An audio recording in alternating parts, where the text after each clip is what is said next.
আপনি যদি ফুটবল ভক্ত হন তাহলে নিশ্চয়ই এই প্রশ্নটা একবার হলেও মাথায় এসেছে। ক্রিস্টিয়ানো রোনালদো, যিনি প্রায় সব বড় ট্রফি জিতেছেন, কিন্তু বিশ্বকাপ কেন নয়? 5টি ব্যালন ডিওর, 5টি champions league, European championship, Nations league সবই আছে তার ক্যারিয়ারে। কিন্তু ফুটবলের সবচেয়ে বড় মঞ্চ ফিফা বিশ্বকাপে শেষ পর্যন্ত তার হাত ছিল খালি। অথচ তিনি খেলেছেন 2006 থেকে 2022 পর্যন্ত টানা 5টি বিশ্বকাপ। প্রতিবারই কোটি কোটি সমর্থক বিশ্বাস করেছিলেন এবার হয়তো রোনালদোর বছর। রোনালদো কি সত্যিই বিশ্বকাপ জেতার মতো দল পাননি, নাকি তার নিজের খেলাতেই ছিল সীমাবদ্ধতা, নাকি ফুটবল ইতিহাসের সবচেয়ে বড় ট্রফিটা জিততে শুধু একজন কিংবদন্তি খেলোয়াড় যথেষ্ট নয়?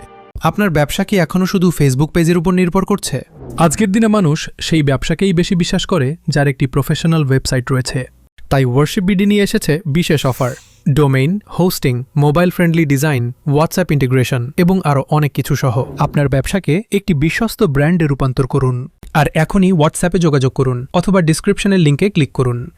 রোনালদোর প্রথম বিশ্বকাপ ছিল 2006 সালে জার্মানিতে।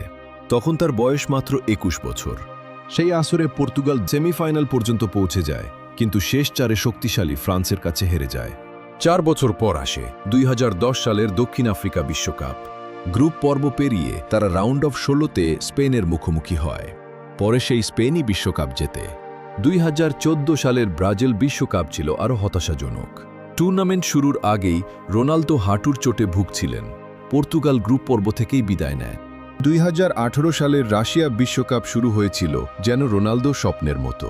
প্রথম ম্যাচেই বর্তমান ইউরোপীয় চ্যাম্পিয়ন পর্তুগালের প্রতিপক্ষ ছিল শক্তিশালী স্পেন। বিশ্বকাপ ইতিহাসের অন্যতম স্মরণীয় পারফরম্যান্স হিসেবে আজও ম্যাচটি আলোচিত। কিন্তু নকআউট পর্বে সেই স্বপ্ন থেমে যায়। রাউন্ড অফ 16তে উরুগুয়ের বিপক্ষে পর্তুগাল 2-1 গোলে হেরে বিদায় নেয়। এরপর আসে 2022 সালের কাতার বিশ্বকাপ, রোনালদোর ক্যারিয়ারের সম্ভবত সবচেয়ে আবেগঘন বিশ্বকাপ। তখন তার বয়স 37 বছর। অনেকের ধারণা ছিল এটিই হবে তার শেষ বিশ্বকাপ।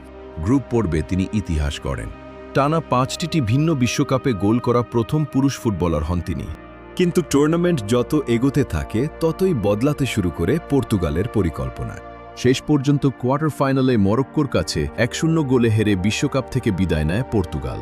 ম্যাচ শেষের পর চোখে জল নিয়ে মাঠ ছাড়ার সেই দৃশ্য ফুটবল ইতিহাসের অন্যতম আবেগঘন মুহূর্ত হয়ে আছে। শুধু কি দুর্ভাগ্যই রোনালদোকে বিশ্বকাপ থেকে বঞ্চিত করেছে? শুধু একজন অসাধারণ খেলোয়াড় হলেই বিশ্বকাপ জেতা যায় না। রোনালদোর ক্যারিয়ারের বড় একটি সময় পর্তুগালের স্কোয়াডে বিশ্বমানের খেলোয়াড় থাকলেও ব্রাজিল, ফ্রান্স কিংবা আর্জেন্টিনার মতো প্রতিটি পজিশনে সমান গভীরতা ছিল না। আরেকটি বড় কারণ ছিল প্রতিপক্ষের কঠিন ড্র। 2006 সালে ফ্রান্স, 2010 সালে বিশ্ব চ্যাম্পিয়ন স্পেন, 2018 সালে শক্তিশালী উরুগুয়ে এবং 2022 সালে দুর্দান্ত ছন্দে থাকা মরক্কো। প্রতিবারই পর্তুগাল এমন প্রতিপক্ষের। এর পাশাপাশি বয়সও বড় একটি বাস্তবতা। তো সময়ের সঙ্গে সঙ্গে তিনি একজন বক্স ফিনিশারে রূপান্তরিত হন।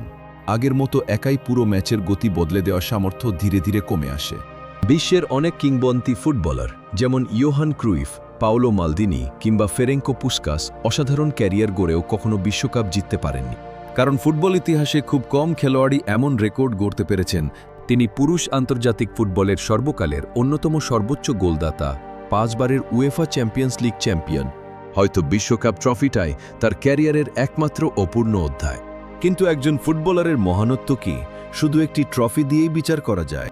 আপনার মতে রোনালদোর ক্যারিয়ারের সবচেয়ে বড় আক্ষেপ কি শুধুই বিশ্বকাপ না জেতা, নাকি তিনি বিশ্বকাপ ছাড়াও সর্বকালের সেরা ফুটবলারদের একজন?